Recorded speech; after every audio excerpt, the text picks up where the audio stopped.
Muy bien, entonces vamos a lo nuestro. Han dado respuestas acertadas.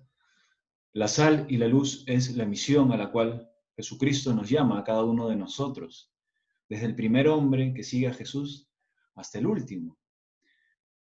Esa es nuestra misión y tenemos que hacerla siempre en la medida en que Dios nos ayude. Y si no lo somos, pues veremos, como la vez pasada, que se podrán también pasar por problemas, por oscuridades, pero que, como habíamos visto, ¿no? La iglesia no es ajena a problemas internos. La iglesia no está exenta, no es vulnerable de toparse con la precariedad humana, como nosotros también cada día experimentamos muchas veces, queriendo hacer el bien. Digo esto como un preámbulo, como una introducción al tema de ahora que ya lo tocamos de lleno. Habíamos visto que nuestro propósito es ver la Reforma Católica. Vamos a por ello. La Reforma Católica también es conocida, verán ustedes en los libros de historia, como la Contrarreforma. Ahora, la Contrarreforma hace referencia a algo que contrarresta, ¿no? Contrarresta una reforma previa. ¿Y cuál es esta reforma anterior? Es la Reforma Protestante. Ahí está la luz. Es decir, que en orden cronológico, primero hay una reforma protestante, ¿no? Un movimiento revolucionario, un movimiento que intenta, un movimiento de protesta, ¿no? Que genera una reforma y luego ya habrá otra reforma católica, que es una medida que contrarresta esta primera situación, ¿de acuerdo? Entonces es lo mismo. Ahora, esta protesta, ¿dónde nace? ¿Quién la inicia? Algunos seguro ya lo saben, este personaje, nacido en Alemania en el año 1483 hasta el año 1546, el periodo de vida, es un teólogo, un fraile católico agustino llamado, muy bien, Martín Lutero. Ahora, Martín Lutero inicia esta protesta. ¿Por qué? ¿Qué es lo que él está protestando? Bien, podemos definir de la siguiente forma. Movimiento religioso que tuvo lugar en Europa en el siglo XVI, estamos hablando de 1500 en adelante, 1600, ¿no? 1500 a 1600, aunque sus efectos fueron más allá de lo puramente teológico. Sin embargo, sus raíces fueron estrictamente doctrinales. Se propuso reformar algunos dogmas, interpretaciones de la Biblia y prácticas de la Iglesia Católica, corrupción, afán de lucro económico y poder político. En Europa durante los siglos XVI, como ya dijimos, y siglo XVII. Es decir, que este periodo de tiempo abarca estos siglos, ¿de acuerdo? Esta reforma inicia con la protesta de este fraile católico agustino Martín Lutero, que frente, digamos, en un principio, dice, eran motivos estrictamente doctrinales, al mismo tiempo también había protestas de tipo de, oye, hay una corrupción, hay unas cosas que él no veía bien y que no estaban, digamos, de acuerdo al evangelio que Jesús ha dejado y que sus, digamos, sus cabezas, ¿no?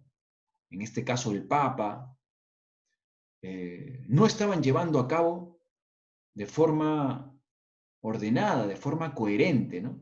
Uno de nuestros propósitos es tener una coherencia de vida.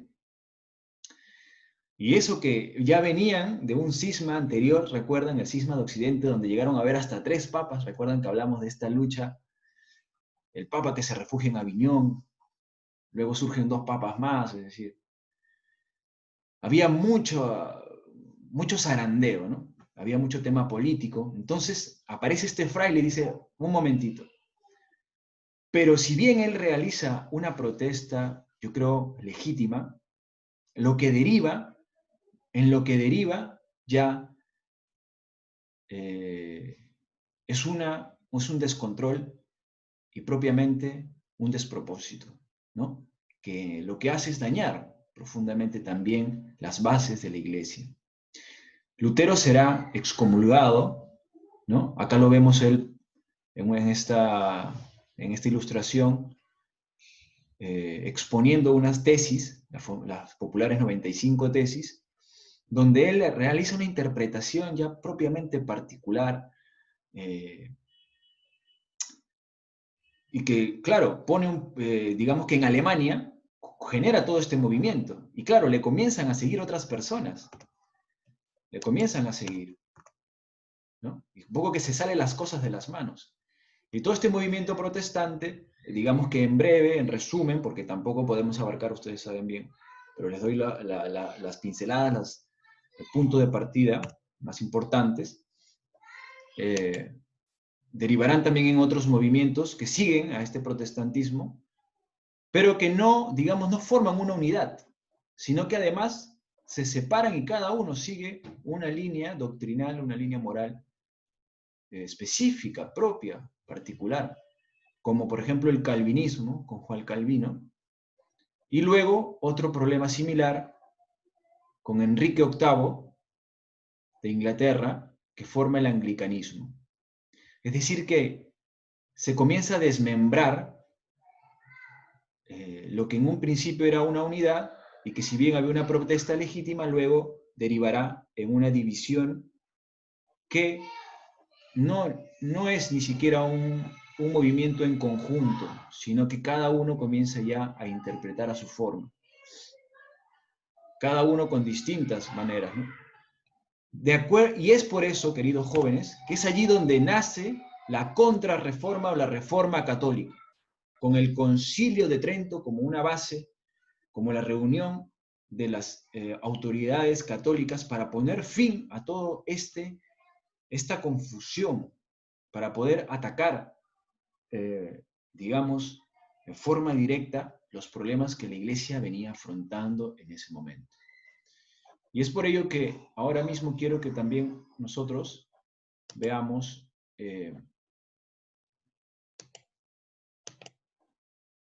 este video que nos va a ayudar a entender también rápidamente cómo se llevó esta reforma.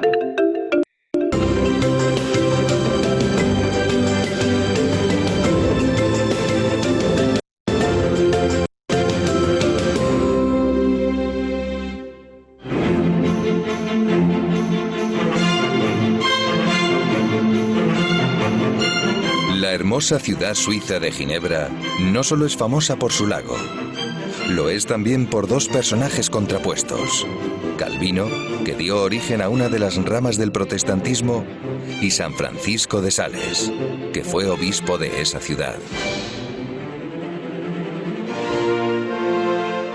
Francisco nació en una familia noble. Alumno de los jesuitas, estudió en la Universidad de París. Alegre, paciente y optimista, se hizo sacerdote y atendió a los pobres. Iba por las casas explicando la fe católica a los cristianos que se habían separado de la Iglesia católica. Logró convertir a miles de ellos. Sus libros y escritos, profundos pero de estilo fácil, gustaban a todos. El más leído fue La Introducción a la vida devota. Francisco de Sales había nacido poco después de un acontecimiento decisivo, el Concilio de Trento. El emperador Carlos V había pedido al Papa la celebración de un concilio universal con el propósito de buscar una solución a los problemas doctrinales y políticos que había originado la Reforma Protestante. Iniciado en 1545, duró 18 años. ¿Cuál fue el resultado final del Concilio de Trento? El concilio supuso una profunda renovación en la Iglesia católica. Sus enseñanzas germinaron, abriendo un periodo de esplendor y renovación espiritual. Se promulgó un nuevo catecismo universal, síntesis de la doctrina cristiana, acorde con la sagrada tradición. Se fortaleció el culto a la Sagrada Eucaristía y a la Virgen María. La piedad del pueblo cristiano se universalizó con estas y otras muchas devociones. Fue una época en la que florecieron nuevos carismas y grandes santos y santas. La Compañía de Jesús, que tuvo un importante papel en el concilio, los Escolapios de San José de Calasanz, las Hijas de la Caridad de San Vicente de Paúl. San Juan de Dios fundó su orden para asistir a los más necesitados, y Santa Teresa impulsó la reforma de la Orden del Carmen. El concilio también supuso un impulso para las misiones. Se llevó la reforma católica a los más diversos rincones del planeta, desde América hasta Filipinas. El arte acompañó también a la primavera espiritual suscitada por Trento. Frente a la austeridad protestante, los artistas católicos del barroco hacen gala de imaginación, gusto y esplendor, dejándonos obras maestras de valor incalculable. La impresionante cúpula de la Basílica de San Pedro, levantada en 1590 sobre planos de Miguel Ángel, simboliza por su sólida armonía la espléndida orientación que el Concilio de Trento estaba imprimiendo a la vida de la Iglesia. Gracias al apoyo de la Iglesia, el conocimiento humano del mundo se amplió constantemente. Y muchos descubrimientos científicos se realizaron y tuvieron influencia en la época del barroco.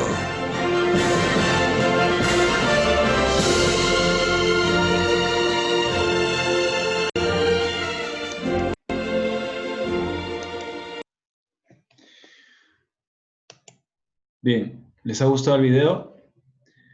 Es muy interesante ver cómo la historia, cómo Dios también, de alguna manera, llama al hombre a la corrección en la historia, ¿no? Y ahí es donde se suscitan, digamos, la verdadera sal y la luz de la tierra. Yo creo que ese es el mensaje con el que debemos quedarnos. También les pediré unas conclusiones. Yo particularmente saco de este acontecimiento que estamos en el tiempo. Es decir, que como vivimos el día a día y somos seres humanos, somos seres perfectibles y que Dios suscita también a veces acontecimientos que nos llaman la atención fuertemente para poder canalizarnos, para poder ponernos en la vereda, como dicen. Y lo que me ha gustado son los frutos del concilio, ¿no? Los movimientos como los jesuitas que tanto aporte han dado a la educación, incluso acá en el Perú, los movimientos misioneros, estas hermanas, San Vicente de Paul. Es decir, ahí comienzan a aparecer los cristianos, los verdaderos, pero necesitan también de esta fuerza, de esta unidad, de este cuerpo místico de la iglesia que habíamos visto, ¿no? Yo, de alguna manera, les dejo esta reflexión, porque todo tiene que ser visto con los ojos de una panorámica más amplia, histórica, ¿no? Y un criterio empático, definitivamente, ¿no? En la iglesia Jesucristo ha venido por los más pobres y aún hoy persiste, subsiste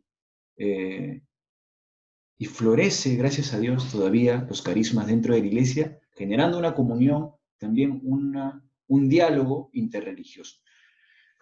Actividad para la casa, chicos. Quiero que de la clase que hemos visto hoy escribas al menos 2 conclusiones que puedas sacar a partir de la Reforma Católica. Es verdad que la vemos brevemente, pero puedes sacar algo positivo de todo esto, ¿no? En tu historia personal, ¿has tenido algún hecho importante que ha marcado tu vida de fe? ¿No? Digamos que en este protesta, y luego la contrarreforma, y luego el concilio, es un acontecimiento que marca la fe también de la iglesia, que la hace crecer, que la hace evolucionar, ¿no? Pues este es visto como, digamos, en forma grande, ¿no? Pero también de manera particular, en tu vida, ha pasado algo que te ha sacado que de repente te ha dicho, oye, canaliza tu fe, enderézate, de ir, ¿no? De ir asumiendo también una posición respecto a Cristo, Jesús. Bien, y en tercera pregunta, ¿qué compromiso asumes para defender la iglesia para gloria de Dios? Estos santos, luego salió un movimiento misionero muy grande, muy bonito, que evangelizó en todas partes del mundo, ¿no? Y que también irá mezclado con cosas de historia, con cosas de política, con cosas de los reinados. Y claro, la lectura histórica que uno le da a esto luego de muchos años, muchas veces viene embadurnada y viene filtrada, ¿no? Pero si nos enteramos bien la vida de los santos, vemos que muchos de ellos salieron a la misión, a evangelizar, a llevar el evangelio.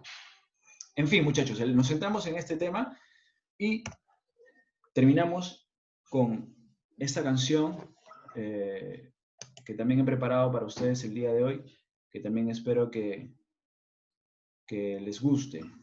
A ver.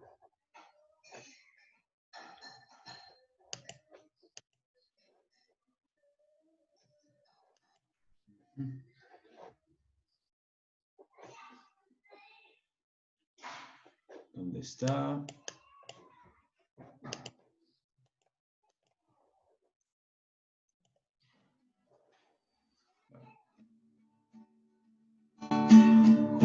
Juntos como hermanos, miembros de una iglesia, vamos caminando al encuentro del Señor. Largo caminar por el desierto bajo el sol. No podemos avanzar sin la ayuda del Señor. Juntos como hermanos, miembros de una iglesia, vamos caminando al encuentro del Señor. Que Dios les bendiga, muchachos, y que tengan un excelente fin de semana.